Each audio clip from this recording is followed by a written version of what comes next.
deny the flesh. God hates baby butchering psychopaths who have conferences about mutilating their bodies and children's bodies.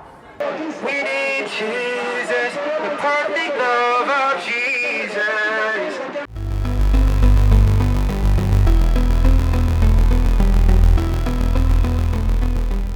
Hello Internet, and welcome back to Ash Wednesday. I know it's been a while and I'm going to do a video on that soon, explaining mostly why I've been gone, why my house is a mess. Don't judge me. But for today, we are going to be talking about SatanCon 2023. I got accepted to vend there later last year, it might have been December, and so I was there as a vendor for their Satanic Marketplace. I was there all weekend selling my art. That since this was a more controversial event, I would take you along with me on my very interesting journey. I also just want to make it clear from the get-go that these statements are my own and they are not endorsed by TST.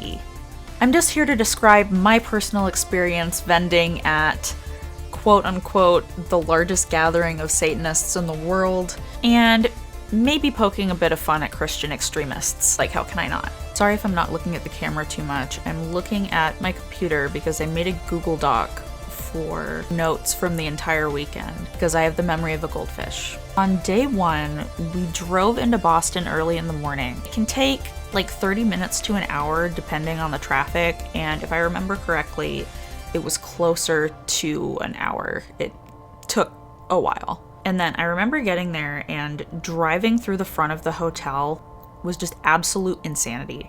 There were so many different groups of protesters. I'm used to like a guy or two in October in Salem or at Pride events in Massachusetts, but I have never experienced anything like this in person. So the directions for load-in, in my experience at least, weren't super clear.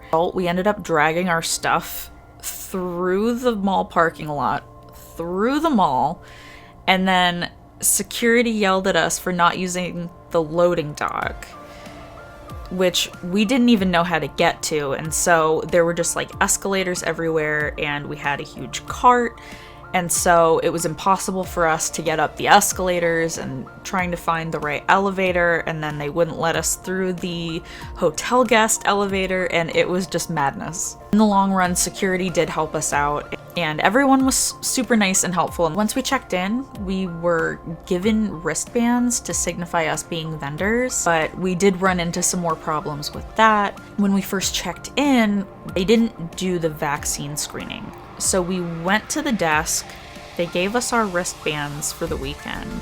Then they didn't tell us where to go for the vaccine check, and so we just went in. And when Cooper went to go take a break outside, they wouldn't let him in because he didn't have the stamp on his hand signifying that he'd already gone through. And then security was like, why don't you have a lanyard? But the vendors didn't need lanyards. So there was a little bit of confusion on that first day. It ended up taking longer than I thought it would for setup, mostly just because I did have my background set up with me, so I had like my little stand with my curtains on it for a background, but it was super nice to be able to just leave it up all weekend and not have to worry about it each day, especially since we were driving into the convention each day. We weren't staying in Boston. It was super cool because some people got interviewed in front of our booth that first day. Anytime you went out to take a break, the protesters would swarm all over you. YouTubers that were just there trolling all sides, protesters, counter-protesters, attendees, anything for views really. Not much else exciting happened that first day. I went shopping at the TST booth, of course, which had a lot of great reading material. And here's a look at my booth that first day. I stared at the chandelier for so long, trying to figure out if it was something sapphic or a penguin from Animal Crossing. We got some cool cards from our table from the Satanic Temple Sober faction, which kind of went over the history of the land before the land was colonized and essentially stolen. So pause to read here. I rearranged my print display a couple times, and here's Cooper. He was helping me throughout the weekend so that I could leave my table and take breaks and things.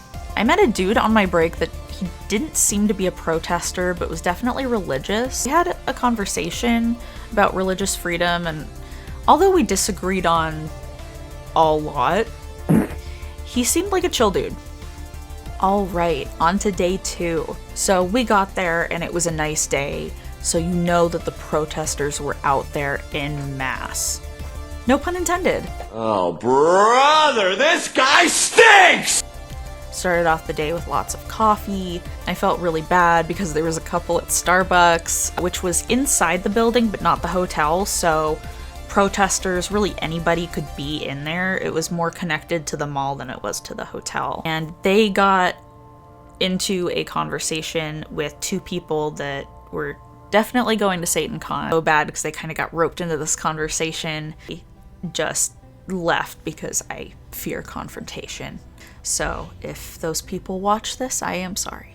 And on that second day, there was a lot of information that was spread around from the first day. I got asked about different rumors, about things that happened on the first day, stuff about ripping up a Bible, which did happen, but you could tell that this guy obviously got his news from InfoWars. Genetically Modified Skeptic did a fantastic video on their experience at SatanCon. It is really thorough and it does a great job of dispelling misinformation from the convention. I will make sure to leave a link to their video in the description if you would like to check it out. There was also a cool counter-protester there that was dressed as Gay Jesus, as well as Antoine CDR from Twitter.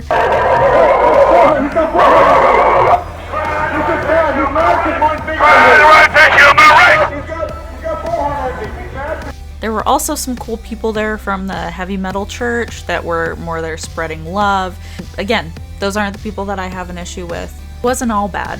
It's just the extremists that bother me. There was a cool show that night from Satanic Planet, which was across the river in Cambridge. I did want to go. It seemed really cool, but we had to get home and we had to take care of Lydia. Lydia's sitting on the couch growling at people outside. Lydia started barking, so now she's in gay baby jail. Yeah, Lydia reminded me to make it clear I believe in these people's First Amendment right to protest on public property about whatever they want to. As much as I think that their beliefs are dog shit, they have the ability to do that. But I also have the ability to call them an idiot. For one day. Oh no, baby! I love you! And then on that last day, it was rainy all day, so there weren't a lot of people that were there when we arrived, but there were definitely protesters out there spreading the good word after church, of course. There's even front page coverage on the event from the Boston Herald. By the third day, it was pretty hilarious because all of the protesting groups kind of started to fight with each other. No Satanists were involved. It was just the extremists. So much for love thy neighbor, huh? That was about it for the third day. We closed up early. There wasn't really anything out of the ordinary besides...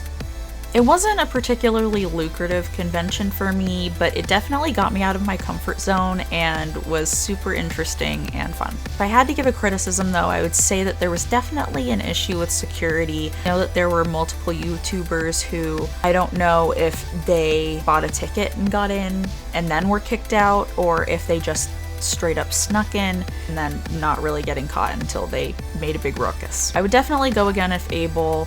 Again, I'm going to have a whole bunch of resources in the description about SatanCon and the truth about it, dispelling some of the rumors and misinformation. Again, will be in the description below. I know it's been a while since I made a video, and I really appreciate you sticking around. If you like this content and you want to see more, make sure to give this video a like and subscribe if you're not already. Thank you so much for watching. Make sure to be kind to each other, and of course, stay spooky. Bye, guys. It's called SatanCon because SatanCon you all.